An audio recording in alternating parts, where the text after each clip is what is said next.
early this morning when I first got up at like 3, just before 3, it was red and very close to the low. It was actually at the low of the day, like 45, less than an hour ago. And now it's big and green, way above the open of the day. So looks like a pretty huge rally there. It looks like we're getting the buy signal on the daily chart now, breaking above minus 100. Okay, if it breaks above the most recent high there, we're going to rock some more. Okay, we're still down on the week, but not by much now. That candle looks much better. Just a little while ago, that candle was at the low of the week. Okay, and we get a new candlestick on the weekly chart and the daily chart at 7 p.m. Central USA time. Okay, the 4-hour chart. Look at that huge candlestick. And, you know, it only took an hour. So that looks pretty good.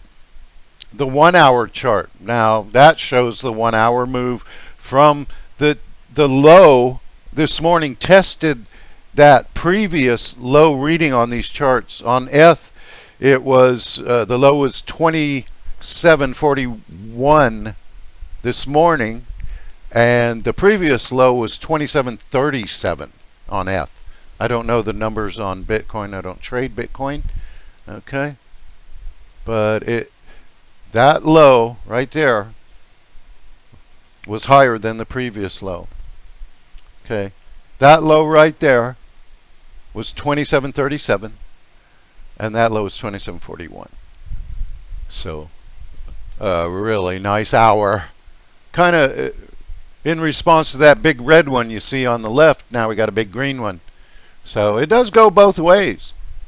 Okay, on the 15-minute chart, that's what we started with.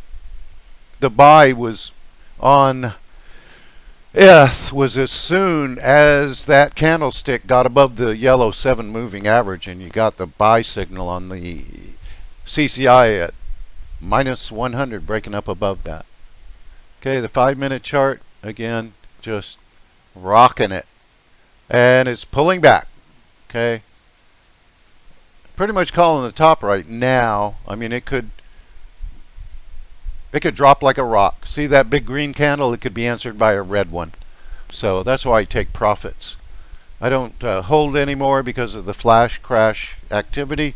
We see on Labor Day USA, that was a Monday dump of $10,000 on Bitcoin and about $1,000 on ETH.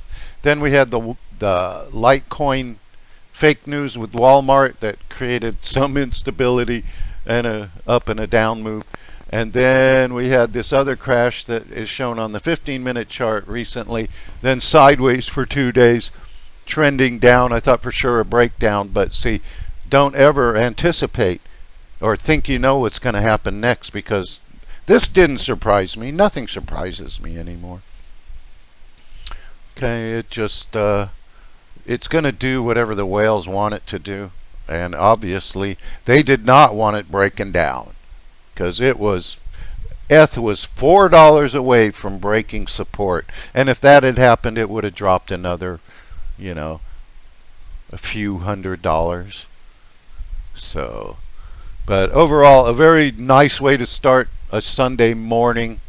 I'll be getting up at 3 a.m. before 3, because that's when all the fun stuff happens.